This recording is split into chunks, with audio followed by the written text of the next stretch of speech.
ભારતીય જનતા પાર્ટીના 30 વર્ષના શાસનમાં ભ્રષ્ટાચાર એ શિષ્ટાચાર બની ગયો છે અને જ્યારે ભાજપ સરકારમાં જે વહીવટકર્તાઓ છે, જેના હાથમાં સત્તા છે, જેણે ભ્રષ્ટાચાર રોકવાના શપથ લીધા છે, પારદર્શક વહીવટ કરવાની જવાબદારી છે, જ્યારે એ જ લોકો અને એમના મળતિયાઓ સીધા ભ્રષ્ટાચારમાં પકડાય ત્યારે એનો સ્પષ્ટ મતલબ છે કે આજે ગુજરાતમાં વાડ જ ચીભડા ગળે, કોટવાલ જ ચોર છે એવી સ્થિતિનું નિર્માણ છે.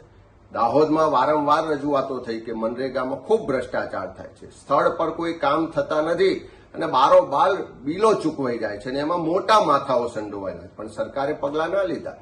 વર્ષોની લડત પછી કોંગ્રેસ પક્ષે પણ વિધાનસભામાં પ્રશ્નો મૂક્યા, વારંવાર લેખિત મૌખિક રજૂઆત કરી, ત્યારે હવે સરકાર જાગી છે ને તપાસની શરૂઆત કરી છે. પણ આ તપાસ ખાલી નાટક પૂરતી ના થાય, ખાલી એકાદ બે લોકોને પકડી અને ભીનું સંકેલવાનો પ્રયત્ન ના થાય. સરકાર પાસે અમારી માંગણી છે કે આ પ્રજાના ટેક્સના પૈસા છે, પ્રજાના પડસેવાના પૈસા છે.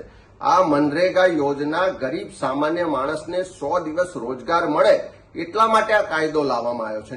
એવા કાયદા હેઠળની યોજનાઓમાં ભ્રષ્ટાચાર થાય એ ક્યારેય ચલાવી ના લેવાય. સરકારે પ્રમાણિક નિષ્ઠાવાન અધિકારીઓની એસઆઈટી બનાવવી જોઈએ.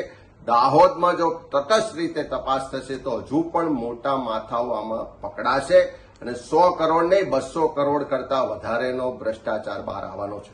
ત્યારે સરકાર પાસે માંગણી કરીએ છીએ કે ઓપરેશન ગંગાજળની વાત મુખ્યમંત્રી શ્રી કરે, પણ શરૂઆત પોતાના મંત્રીમંડળથી તો કરો.